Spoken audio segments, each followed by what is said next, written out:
Para penggugat makan bergizi gratis alias MBG di Mahkamah Konstitusi atau MK menyindir DPR RI hingga Kementerian Pendidikan Dasar dan Menengah dalam melindungi hak pendidikan Indonesia.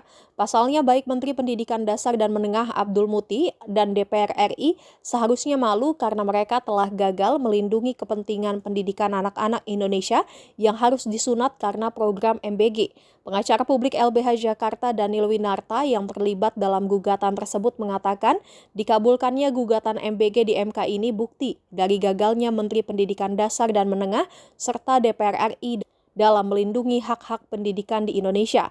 Sebab gugatan ini sendiri dilayangkan oleh koalisi masyarakat sipil yang terdiri dari pelajar, mahasiswa, hingga guru. Sebelumnya MK mengabulkan untuk sebagian permohonan yang diajukan oleh Yayasan Taman Belajar Nusantara atau TB Nusantara serta 5 pemohon perseorangan yang menguji konstitusionalitas penjelasan pasal 22 ayat 3 UU APBN tahun 2026. Putusan nomor 40 ini diucapkan dalam sidang pengucapan putusan yang digelar pada Kamis 30 Juli di ruang sidang pleno MK.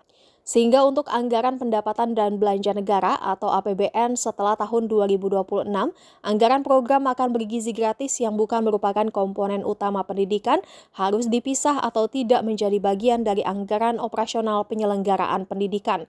Pemisahan dimaksud berlaku paling lambat dalam anggaran pendapatan dan belanja negara tahun anggaran 2028 atau paling lama 2 tahun sejak putusan akuo diucapkan. Ketua MK Soehartoyo menyatakan putusan ini bagian dari upaya melaksanakan sesegera mungkin amanat konstitusi sebagaimana pasal 31 ayat 4 UUD NRI tahun 1945 terkait operasional penyelenggaraan pendidikan, serta menghindari pertentangan dengan konstitusi. Pembentuk undang-undang harus memisahkan alokasi anggaran program MBG dari anggaran pendidikan pada APBN tahun-tahun selanjutnya. Artinya, pada APBN tahun-tahun selanjutnya alokasi dana pendidikan sekurang-kurangnya 20% APBN dan 20% APBD tidak lagi memasukkan program MBG di dalamnya. Kami menyayangkan sebetulnya perdebatan ini tidak terjadi sedari awal di ruang-ruang legislasi. Jadi hari ini adalah hari yang bersejarah karena Komisi 10 DPR RI dan Presiden harusnya malu. Menteri Pendidikan Dasar dan Menengah harusnya malu. Karena hari ini guru, mahasiswa, dosen, dan masyarakat sipil yang melindungi hak masyarakat Indonesia terhadap pendidikan.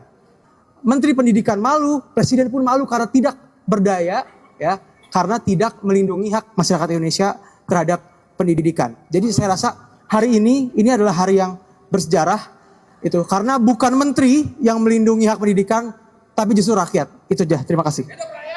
Jangan lupa subscribe ya.